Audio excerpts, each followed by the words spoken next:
Hi guys, welcome back to the channel. I'm Office Bloke Daz. I'm Office Bloke Mike. Here we are, the Office Blokes. Perpendicular. Tried to move. I must move around. Someone said it was offset. The camera was offset, but the table looks centre. You're not so barging I must have moved around like that. You're not barging into me anywhere, right? I know, that's what it is. I don't want to get close. I want to still try to get close to you. That's what it is. If Patreon's your thing, check out the link below.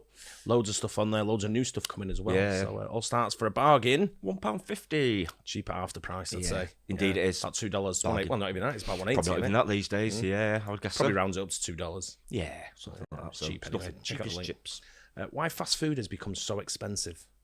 I've noticed sometimes, especially I do quite a lot of like motorway service stops. Yeah. So like when I'm out and about, and I tell you what, you notice it going up, sort of thing. What used to be, £5 or £6 is now like £12-15. Well, like fast food and even goes to like the local chippy, fish and chips and stuff like that. It's not a cheap meal. No. It used to be like a cheap meal as well, Yeah. didn't it? It just did. Yeah. But nowadays it's like, wow. Yeah, the chippies are expensive now, fish and chips. It's not cheap at all. No. Should we get into this one? Yeah. Why fast food has become so expensive. New channel to us, Moon. Right, okay, So, good. let's get into it. Yeah, You may have noticed that even fast food, the one thing that's supposed to always be affordable, is now unaffordable. The average order for fast food is now roughly $18, a figure up 4.1% since last year. I mean, just 3 filet fishes will run you $17 at Mackey's. $17 for 3 filet of fishes at McDonald's? Are you kidding me?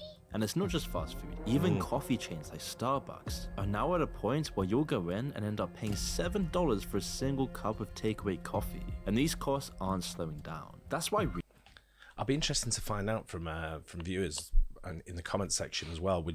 I know a lot of people always say they want to support like a local, independent, sort of like family-owned, family-run business sort of thing.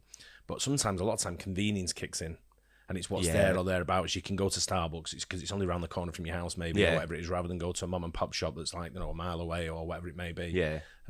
What do you do? Do you try and support local businesses? I know I support the local. I support a local like deli. Yeah. Because I go there every day, sort of thing, and that's him that owns it. It's him and his wife and his family that sort of like work there. I think it's I think it tends to be more convenience, really, doesn't it? And I tend to stick to like the sort of like the known chains. I must admit. Yeah. So you'd rather go to like a Nando's than go to to somewhere local where because it's quicker and easier type thing. Yeah, I mean, I wouldn't say rather. It's just that it's just easy maybe to get to. it's just habit, easy to get to. You know what you're getting. Yeah. Yeah, maybe that's something to do let with us it. know because it's easy to say you want to try and support the local sort of like. I know. Sometimes it family costs business. as well, doesn't it? With the cost of living crisis and everything else. Sometimes your local shops can be even more expensive, can't they? Which is fair enough. They've got bigger overheads and things like that. But let us know. Difficult Let us know who you. I know you prefer to support, but who do you actually support? yeah, Recently, people are starting to come out saying they can't even afford to take their kids to McDonald's anymore as the prices are becoming too insane, which marks a huge shift in America. You see, fast food is famous for being recession-proof. When people have less money and can't afford organic, healthy food, fast food companies make billions off of this. The best years for all these fast food chains is in years of economic turmoil. When standard of living, inflation, and misery becomes normal, this then prompts a desperate influx of customers to fast food chains as a last resort. But now, even fast food is becoming unaffordable for most across America. According to the Consumer Price Index, fast food from 2019 to 2023 was up nearly 28%, more than almost any other category measured in this time period, which is why it's been reported that less and less people are going to fast food restaurants. And the same can be said for almost every chain across America, as these chains are squeezing every last dime out of American communities, while at the same time facing huge drops in consumers. Just recently, 99-cent stores across America have been closing, hundreds and hundreds of dollar stores leaving communities, and chains like even Starbucks began closing stores across the country. We're getting a lot of the pound shops that are closing as well over here. Quite that's right. Quite high rate. Someone said the other day about like mental health and awareness, and it's like big, and it's like the standard of life at the moment shit because everything's so expensive, and there's no one's doing anything. Everyone's just miserable and moaning and going on. And someone suggested the other day, they're like, I don't know if it was a part of a manifesto for one of the governmental parties. Yeah. But someone was suggesting a 4-day work week would change really? the whole way of everyone's life. Yeah, well, it would change it absolutely completely. Would you rather have Friday off or Monday?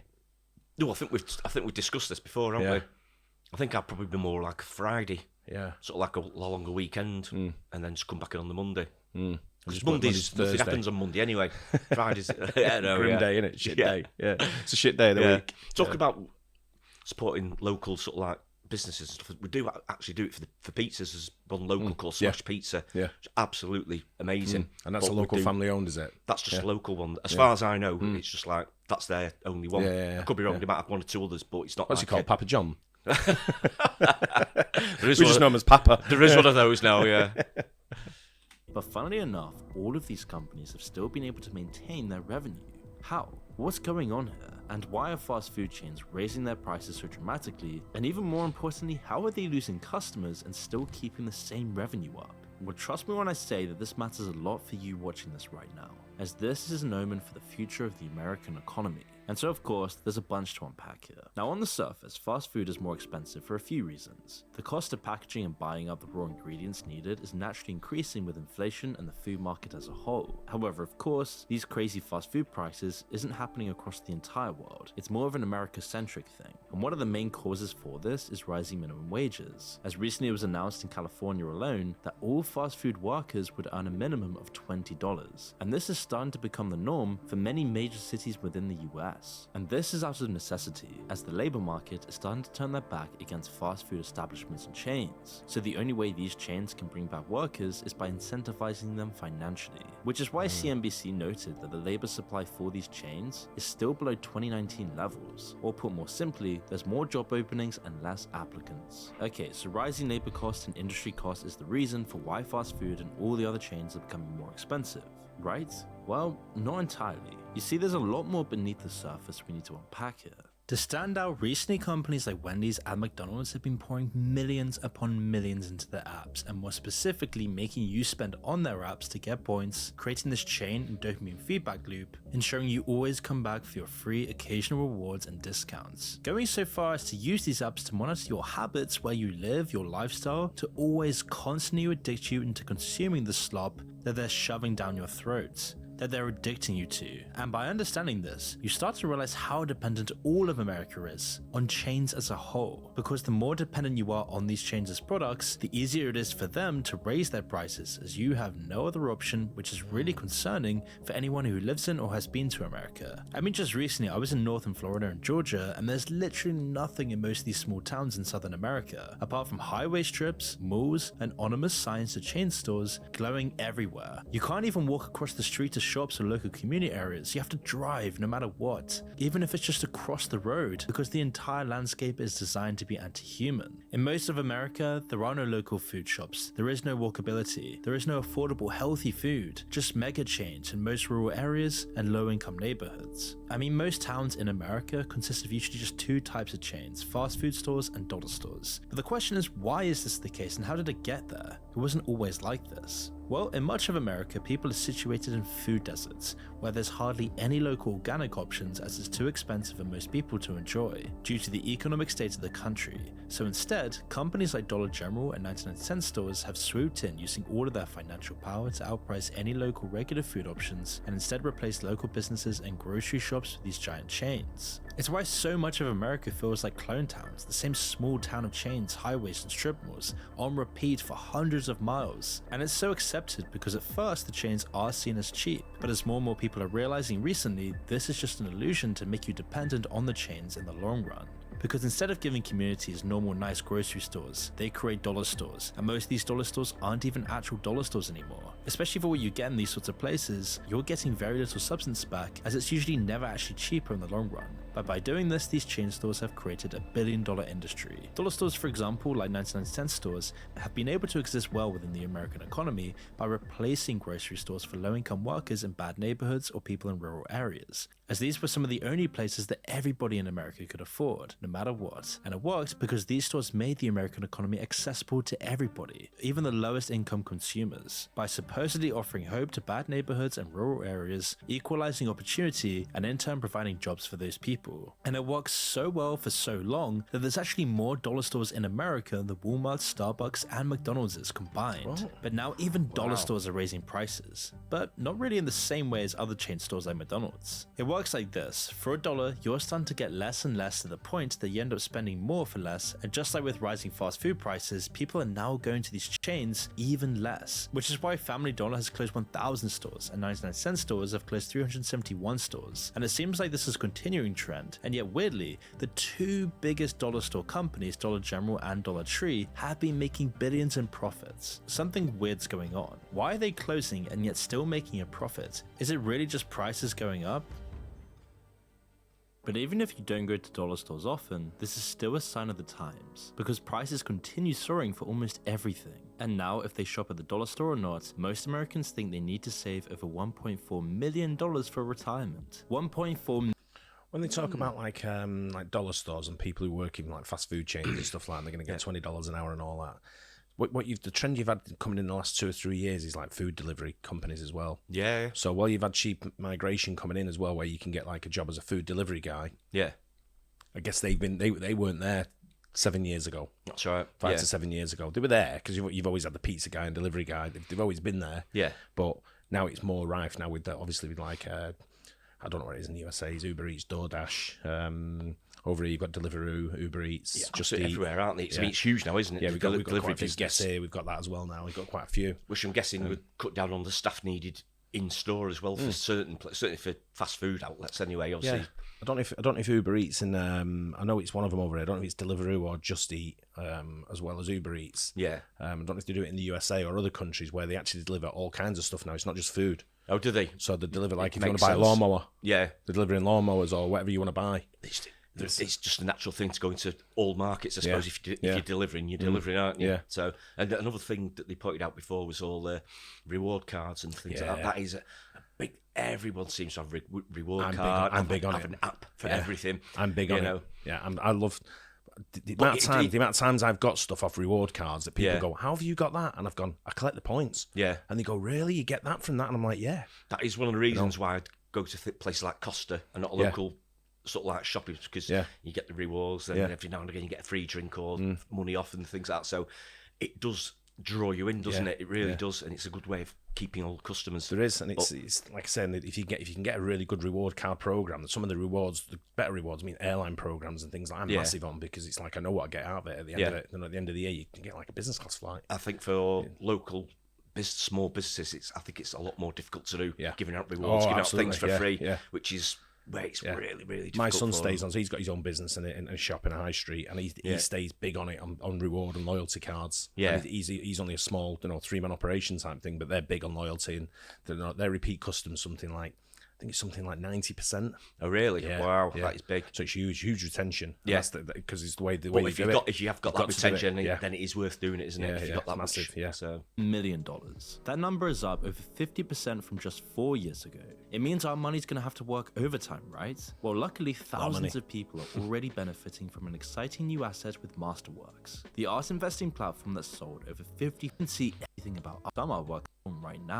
And as with any investment, and by understanding this sentiment, you start to connect the dots to a pattern that is infecting all of America. Chain stores are making everyone dependent on them, then raising the prices to suck what little is left out of American communities, giving a terrible service and a terrible product for a premium price. And once these small communities are reliant on overpriced garbage that poison the community's health and wallet, it makes people across America sicker and poorer, which is destroying America from within quicker than you would initially realize. Take Branson, for example. It's a small town in Missouri, known for its beautiful nature, fishing, and hiking. It's completely surrounded by natural beauty, including lakes, woods, and wildlife. It was the kind of place where everyone knew each other, and local businesses from family-owned diners to independent bookstores formed the backbone of the community. However, during the 80s and 90s, Branson suddenly went a dramatic transformation, at the very same time as the dollar store rise. You see, the town became a tourist attraction after it was featured on a television show called 60 Minutes as the live music capital of the universe. A wonderful nowhere.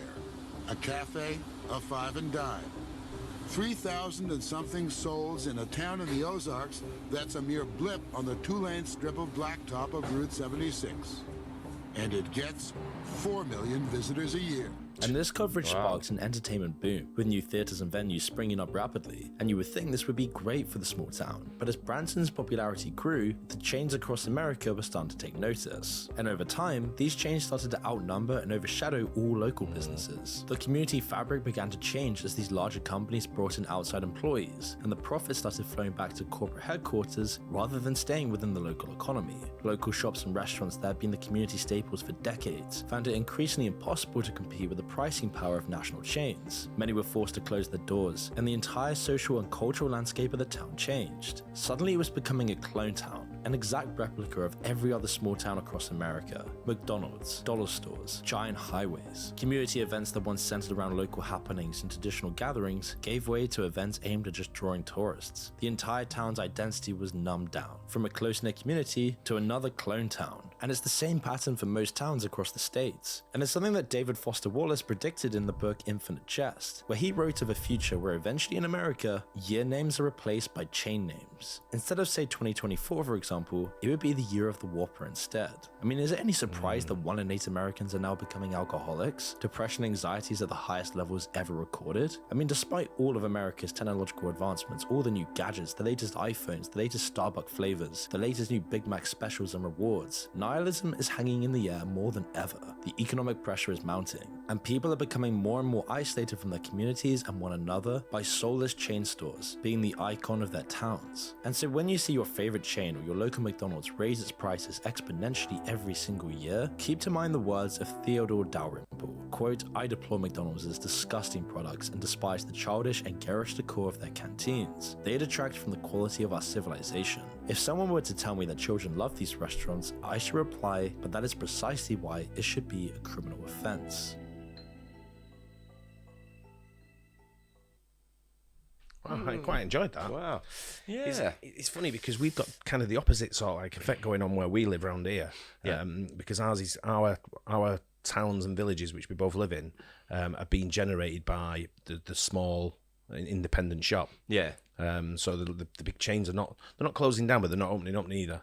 Yeah, true. I get that. So they're not expanding. You know, we've just got a Starbucks local to here. Yeah. But it's not. I don't know if it's opened yet. He had a problem opening, sort of thing. But then again, when you look at coffee shops in the Altrincham area, you've probably got about 15 independent ones as well. There's quite a few in the little, cafes and things like that. So there's quite a lot of independent stuff going on there. Yeah, and it is still maintaining its identity as a little village, sort of like a little town. I think so. Yeah, it's attracting like they were saying there, like its own little identity of, I guess community spirit, if you want. I think you need a happy medium, don't you? I mean, some people do like some of the big chains and big shops as well. Yeah. There's absolutely nothing wrong with that. But I think like that one, to keep the towns going, you do need all the local input as well, don't you? Yeah. Like say, in the town there, then all the money was going out in the end to all the big corporations instead of it going to local shops who then they'd keep the money in the local community. So it's but the mad thing is catch-22. We're pushing in this local town here. We're pushing the corporate sort of like people like your McDonald's, your KFCs, and your big chains like that to the outskirts,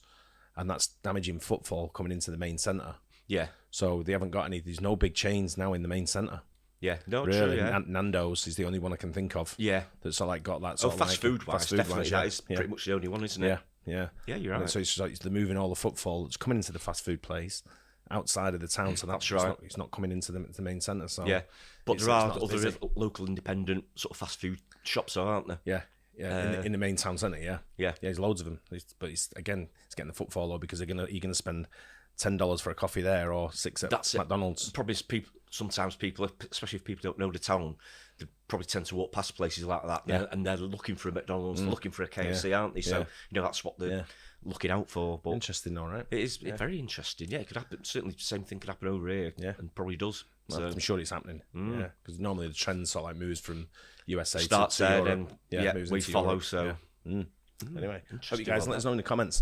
Hopefully you guys enjoyed it. Don't forget to like and subscribe, and we'll see you on the next one. Cheers.